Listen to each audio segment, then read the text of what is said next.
కొంచెం వెనకరండి.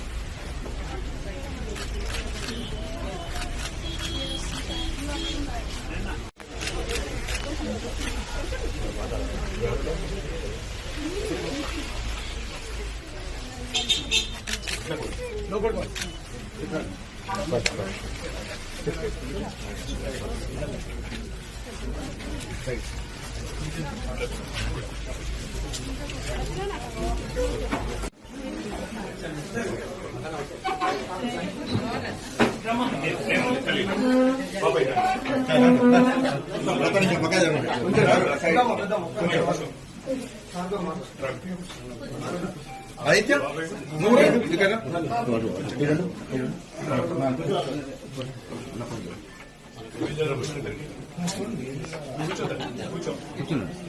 కొంచెం వెనక రండి అబ్బా.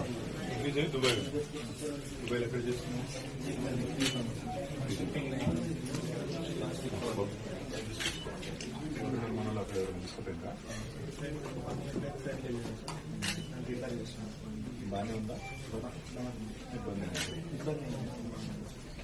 5 months ఉండగానే ఈ ఇన్సిడెంట్ జరిగింది. వచ్చింది బీ ఫార్మసీ ఇక్కడ కరీంనగర్.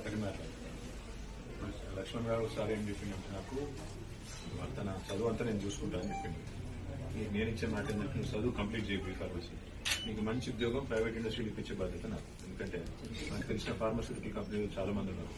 వెంటనే నేను చదువుకున్నాక చదువుతా అంటే ఎంఫార్మసీ చదువుకున్నా పర్వాలేదు, పోస్ట్ గ్రాడ్యుయేషన్ చదువుతా అంటే అది కూడా చదివిస్తాను. కాదంటే నేను ఉద్యోగం చేస్తాను అంటే ఉద్యోగంలో కూడా నేనే పెట్టిస్తాను, టెన్షన్ ఉంది. ఇప్పుడు అన్న ఇట్లా జరగడం మొత్తం రాష్ట్రం అంతా షాక్ అయింది. ఇట్లా ఎలక్షన్ మళ్ళీ చనిపోయినాక తన మీద ఎంత ప్రేమ ఉంటే గెలుస్తుంది.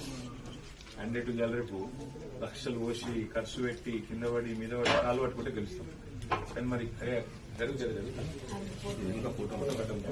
కానీ ఎంత ప్రేమ ఉన్నా చెప్పి మీ నాయన గొప్ప వారసత్వం ఇచ్చిపోయింది మీకు. నాకు తండ్రులు తాతలు ఇచ్చేటి గదే గొప్ప పేరు, వారసత్వం. మేము మిగతా వాటికి మేము ఉన్నాం అందరం. అర్థమైందా?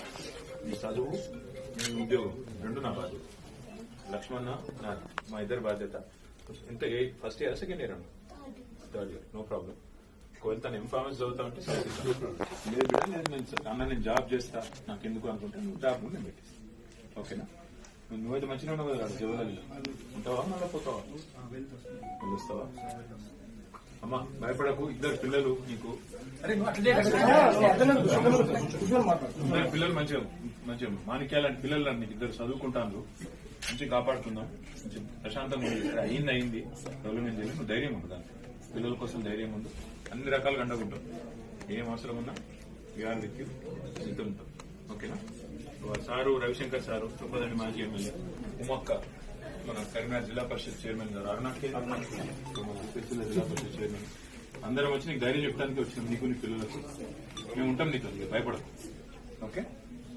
మనకి 24 ఏళ్ళకెళ్ళి మన పార్టీకి ముఖ్య కార్యకర్త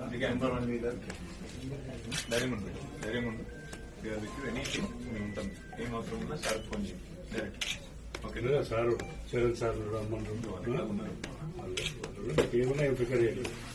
చదువు అయిపోగానే ఉద్యోగం మీకు పెట్టించుకోండి.